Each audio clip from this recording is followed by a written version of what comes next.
El Salvador is across the world from Germany. The two countries have vastly different cultures.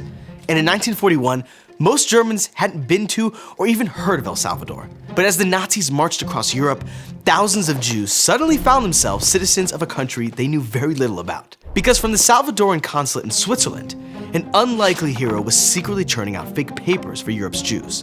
His superiors tried to stop him. His government tried to muzzle him, but he didn't care. So why would a Salvadoran colonel defy his country to save thousands of Jews?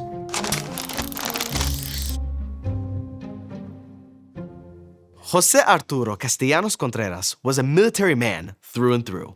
Like his father, he was a career officer in the Salvadoran army, protecting the country's authoritarian government. But despite his background, Contreras was sensitive. He knew he lived in an unequal society, where women and indigenous peoples were treated like second-class citizens, and the poor could barely feed their families. So he began to speak out, calling on his fascist government to do more for its oppressed citizens. El Salvador's dictator didn't like that. Contreras was a threat, a political rival that had to be neutralized. So Martinez sent him abroad to act as consul general in Europe. That's how Contreras found himself in Hamburg, Germany, trying to salvage a diplomatic relationship that had grown rocky. Within the year, Germany would invade Poland, and El Salvador would sever all diplomatic ties, leaving Contreras out of a job. But even before the outbreak of World War II, the Nazis were doing their best to ruin people's lives.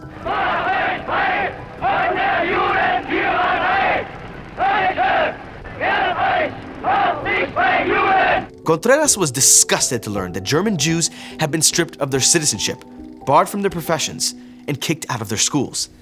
That disgust turned to horror during the Night of Broken Glass, when German citizens tore through the streets, torching synagogues, smashing Jewish storefronts and homes, and beating up any Jews they could find.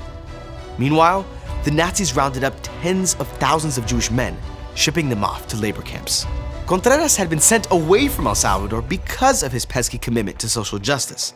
Now here he was out of the frying pan and into the fire, watching Nazis pack Jewish men into boxcars to be used as slave labor. So he wrote to the Salvadoran foreign minister, begging for permission to issue visas to German Jews trying to flee Europe. But the minister refused his request and transferred him to Switzerland, hoping to shut him up. Instead, he sent Contreras on a collision course against the full might of the Nazi war machine. In 1942, Contreras ran into an old acquaintance in Geneva. When they'd first met, Georgi Mandl had been a successful businessman. Now, he was just another Jewish refugee who had fled his home to seek refuge in Switzerland. He'd made it to safety, but he couldn't rest easy. Back in Bucharest, his friends and family were in mortal danger. Desperate, he begged Contreras for help. Contreras was a diplomat. Surely he could do something. So, Contreras tried. Yet again, he pleaded with El Salvador's Minister of Foreign Affairs for permission to grant visas to Jewish refugees. Yet again, he was denied. He could have given up. Could have told his old friend Georgi, "Sorry, I can't help you." But that's not what happened. Instead, he called up a fellow diplomat to help him forge a series of Salvadoran papers for his old friend. Overnight, Georgi Mandl became Jorge Manteo. And then, for good measure, the former businessman got a promotion, becoming first secretary to the Salvadoran consul in Geneva. It was a bogus position, of course, but it was an extra layer of protection for Mandl/Manteo, and it came just in time, because the Gestapo was breathing down Mandl's neck. When they demanded to see his papers, all they saw was a foreign-sounding name and a fancy title.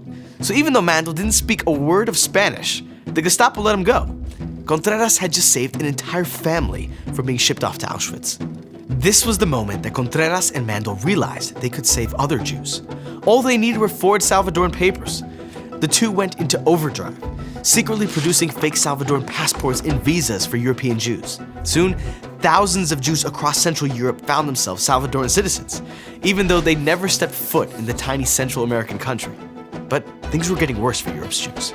The Warsaw Ghetto had been liquidated. The so-called final solution had entered its deadliest phase, and Jews all over Europe were desperate for a way out.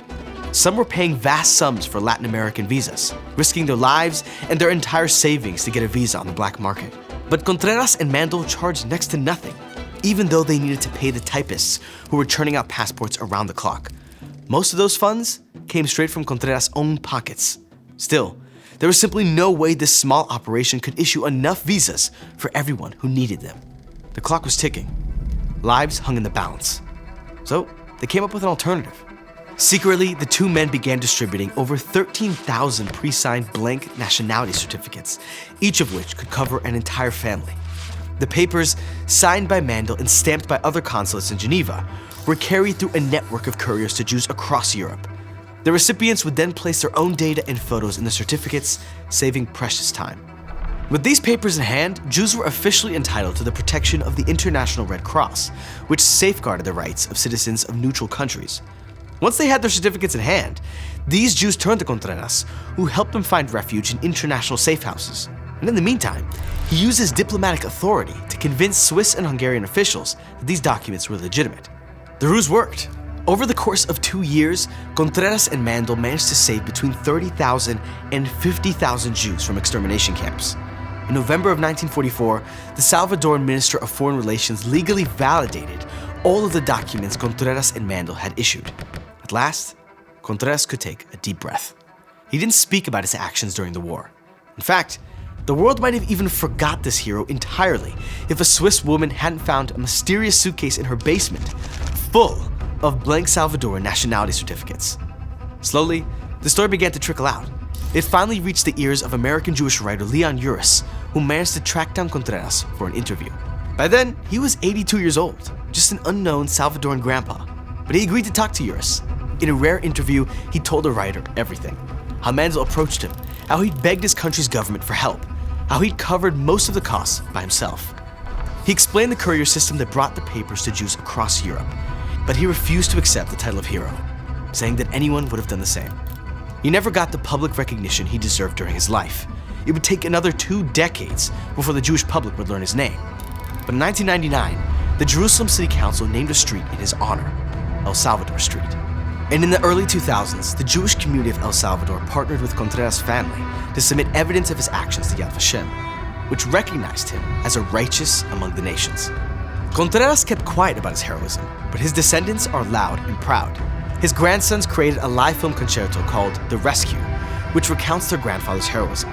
Meanwhile, Contreras' daughter continues to share her father's story, insisting it is more important than ever. Too many people, including world leaders, minimize or deny the Holocaust.